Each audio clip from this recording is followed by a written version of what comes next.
Okay, the objective today is we're going to calculate the average atomic mass of elements. And if you look on the periodic table, this is where the average atomic mass for every element is located.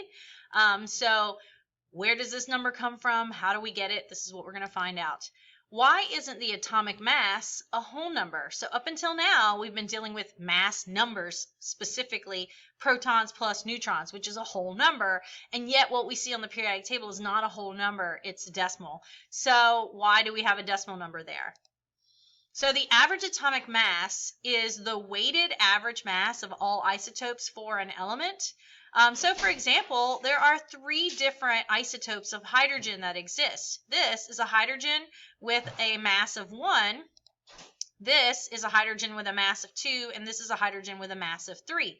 So if we take an average of these, then we get the average mass that's found on the periodic table, which is closest to this number, 1.007825. Notice that this hydrogen atom exists in an abundance of 99.9885%. That means that 99.9885% of all hydrogen atoms in existence are a hydrogen with a mass of 1. 0.0115 of all hydrogen atoms in existence have a mass of hydrogen 2, and we don't even know, very, very, very tiny amount have a mass of 3. So the percent abundance is also a factor, and you'll notice that the mass on the periodic table is always going to be closest to the most abundant isotope. So for example, helium has 2 different isotopes, but since helium-4 is in the greatest abundance, then the mass on the periodic table is going to be closest to the mass of helium-4. So now, what is the equation to calculate this? Well, the mass of the first isotope times its abundance, plus the mass of your second isotope times its abundance, plus the mass of the third isotope times its abundance, etc., depending on how many there are. Notice, for example, over here, there are 1, 2, 3, 4, 5, 6 isotopes of calcium, and so we would take all of these different masses times their relative abundances, add them all together, and that's how we would get the average mass. Notice, because this one exists in 96% abundance, then the mass on the periodic table is going to be closest to the mass of calcium-40. So if I had, for example, mustangium is an element with several different isotopes, mustangium 99, 100, and 101, and they exist in 40, 50, and 10% respectively abundances. So how would I calculate this? I'm going to take this first mass of 99 and I'm going to multiply it times its abundance, which is 40%. Notice that the 40% is changed to a decimal down here. So it's 99 times 0.4.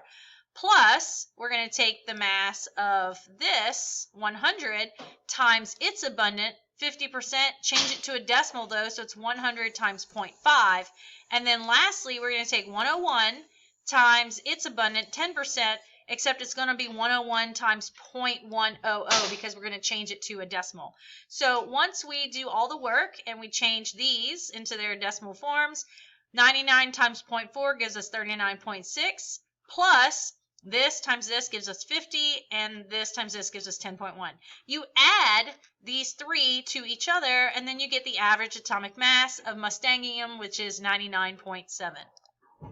So here are a couple examples that I'm going to work out on the camera for you. So in example number 2, rubidium is a soft silvery white metal that has 2 common isotopes, rubidium 85 and rubidium 87. If the abundance of rubidium 85 is 72.2% and the abundance of rubidium 87 is 27.8%, what is the average atomic mass? So first, I'm going to take this mass number, 85, and I want to multiply it times its percentage, but you got to change it to a decimal. So I'm going to move the decimal 2 places to the left.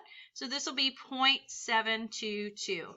I'm going to add it to the other isotope, which is rubidium 87. I'm going to put the mass, 87, times its percent abundance after I change it to a decimal.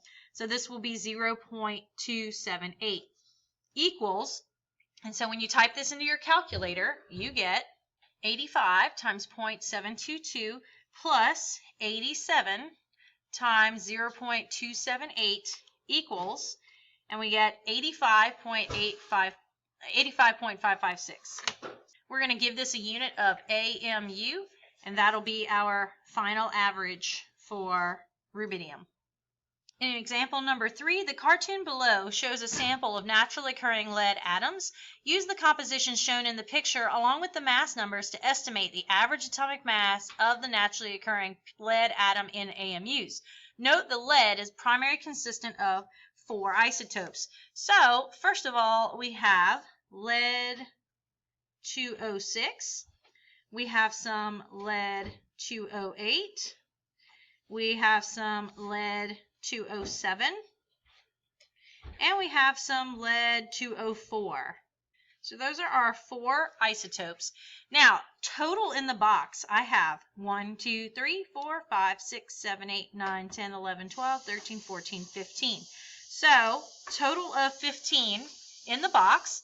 So how many out of 15 are leads that are 206? And how many are leads that are 208, how many are leads that are 207, and how many are leads that are 204.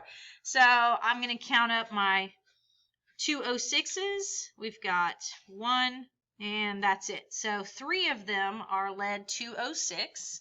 Let's see how many are 208. 1, 2, 3, 4, 5, 6, 7, 8. Okay, so 8 of them are lead 208.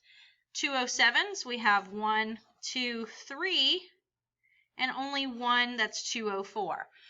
So now you can actually determine the percentage in the box that is lead 206, 208, 207, and 204 for you. 3 divided by 15, and if I want it to be a percent, I would say times 100, and that's going to give me 20. So 20% are the lead 206. And then 8 divided by 15 times 100 gives me 53.3% are of this isotope.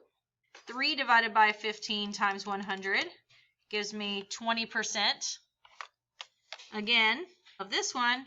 And then only 1 out of 15, 6.67%. Notice that when you add up all of these percentages, it basically gets you to 100%. So now I'm going to take 206, multiply it times its percentage of 0.20, plus I'm going to take 208 and multiply times its percentage of 0.533, plus I'm going to take the percent of 207 and multiply it, 207 times 0.20. And then finally, the mass of 204 times its percent of 0.0667 equals, and so if I calculate all of this, I get 206 times 0.2 plus 208 times 0.533 plus 207 times plus 204 times 0.0667. We get an average mass of 207.0708 AMU. Now it's your turn to do some practice on Canvas.